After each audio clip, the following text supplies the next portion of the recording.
Viens. Viens, mais ne viens pas quand je serai seul.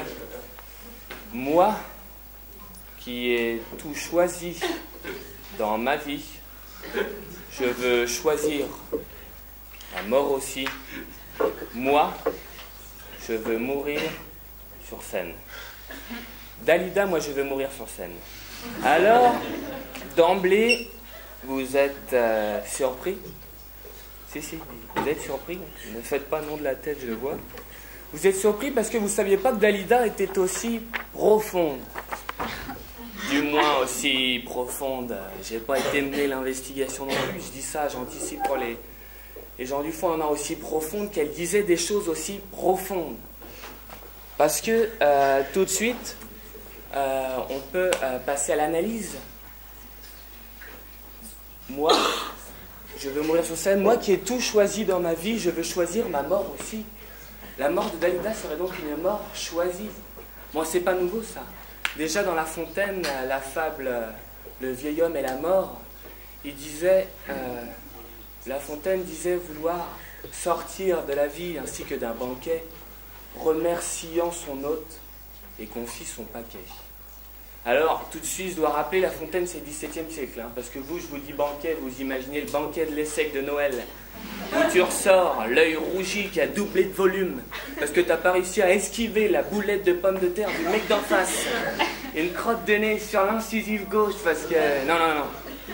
C'était pas ça du tout, mais... C'était le XVIIe siècle. Alors, les banquets au XVIIe siècle, ça a un peu plus de gueule, je sais pas si ça chopait dans les couloirs, mais ça a un peu plus de gueule. Mais tout de même, je dis aux dalaïdaïstes, les partisans de la philosophie de Dalida, et à ceux de La Fontaine, qu'il y a une erreur qu'ils commettent. En effet, à ceux-là, je leur dis, lâches que vous êtes.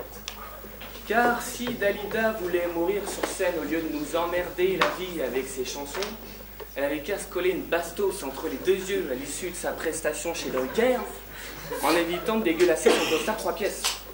Et elle ne l'a pas fait. Et à toutes celles qui voudraient elles aussi choisir leur mort sans vouloir s'infliger, sans vouloir se l'infliger elles-mêmes, hein. Un peu comme leur mère leur infligeait la vie, ça. L'idée de la mère qui inflige la vie, c'est Chateaubriand, c'est génial. Alors, je leur dis, les filles, il n'y a rien de plus simple, vous prenez un aller simple pour Pretoria, Afrique du Sud, vous sonnez chez Pistorius. Et ça, c'est pas compliqué, parce que je sais pas si vous êtes au courant, mais maintenant en Afrique du Sud, il y a une nouvelle délinquance. Les cambrioleurs, c'est des cambrioleuses, elles font 1m90, 80 kg, 60 kg plutôt, elles ont des mamelles grosses comme des pastèques ou des balles de foot, ça c'est comme vous voulez. Les cheveux longs, blonds, soyeux, 40 cm, et une robe de soirée satinée. Alors moi je me dis que ça correspond plutôt pas mal au profil de Dalida, elle avait qu'à sonner chez Pistorius, se faire ramoner par ses deux lamelles et c'était réglé. Bon. Alors, bon. Je dis que ce programme de mort choisie n'est pas tout à fait applicable. Et ce serait là, je veux dire qu'on peut le faire. Il me faut passer à la deuxième partie de la phrase. Dalida, c'est profond, c'est très profond. Elle s'adresse à la mort, Dalida, dans un processus de personnification assez génial. Viens, mais ne viens pas quand je serai seule. Moi, je veux mourir sur scène devant les projecteurs. Il y a l'idée chez Dalida d'une mort publique. Et j'ai déjà entendu ça, moi. C'est que Dalida, elle n'a rien inventé. J'ai déjà entendu ça dans une des plus belles œuvres de la littérature française du XXe siècle. Et je vous lis tout de suite l'extrait.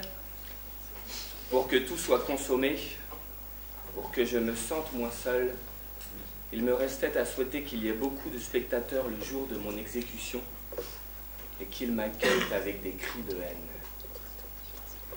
Alors ça, c'est génial. Génial. Vous avez reconnu... Bon, là, j'ai un peu niqué le suspense, parce que peut-être à part pour ceux du fond, vous avez tous vu, mais ceux du fond, je crois que j'ai perdu l'espoir d'y raccrocher au truc. Vous avez tous vu Albert Camus. J'ai un peu niqué le suspense d'ailleurs, parce que c'est la dernière phase du bouquin, donc tous ceux qui ne l'avaient pas lu, c'est fini. Hein. Vous avez tout compris. Alors, bon, toujours pour ceux du fond, Camus, c'est pas seulement le producteur de Joe Hill. Hein. Camus, c'est aussi Albert, l'écrivain de l'étranger. Et là, à l'orée de ce que dit Camus, ça y est, je crois que j'ai compris. Viens mourir, c'est possible.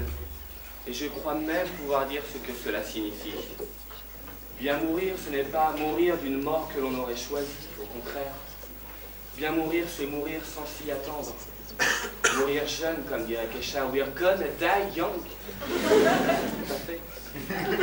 Le plus semblable aux morts mord le plus à regret, dit La Fontaine. Alors bien mourir, c'est mourir par surprise au milieu de ses semblables, les hommes, parmi la folle danse de la foule danse, comme happé par celle-ci.